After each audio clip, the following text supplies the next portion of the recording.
ఒకప్పుడు ఒక చిన్న గ్రామంలో ఒక ఎలుక మరియు ఒక పిల్లి ఉండేవి.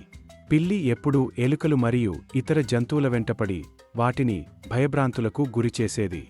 ఒకరోజు ఎలుక ఆహారం కోసం వెతుకుతున్నప్పుడు అనుకోకుండా ఉచ్చులో చిక్కుకుంటుంది.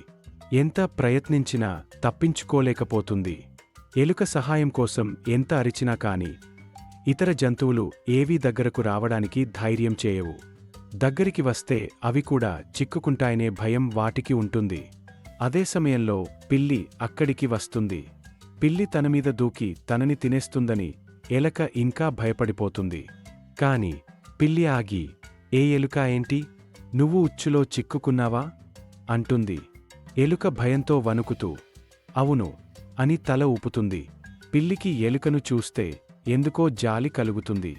ఒక క్షణం ఆలోచించి ఎలుకకు సహాయం చేయాలని నిర్ణయించుకుని ఎలుకతో, నువ్వు ఏం భయపడకు, నేను నిన్ను ఈ ఉచ్చునుంచి విడిపిస్తాను అని చెప్పి తన పదునైన పంజాలతో జాగ్రత్తగా ఉచ్చును తెరిచి ఎలుకను విడిపిస్తుంది.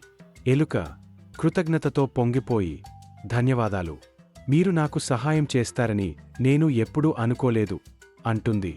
అందుకు పిల్లి, ఎప్పుడూ ఇతర జంతువులను భయానికి గురిచేసి ఆడుకునే నాకు నువ్వు ఉచ్చులో బందీ అయి ఉండటం చూస్తే ఎందుకో బాధ కలిగింది. అందుకే నీకు సహాయం చేశాను. కొన్నిసార్లు తోటి జీవుల పట్ల దయతో ఉండటం మనసుకి సంతృప్తినిస్తుందని నాకు ఇప్పుడే అర్థమయింది అంటుంది.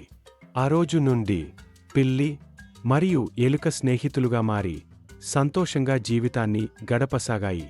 ఈ కథ ద్వారా మనం తెలుసుకోవలసిన నీతి ఏమిటంటే, దయాగుణం ఉన్నప్పుడే ఊహించని స్నేహాలు చిగురిస్తాయి. ఇతరుల పట్ల దయ చూపించడం మనసుకి సంతృప్తినిస్తుంది మరియు మనల్ని బలవంతులుగా నిలబెడుతుంది.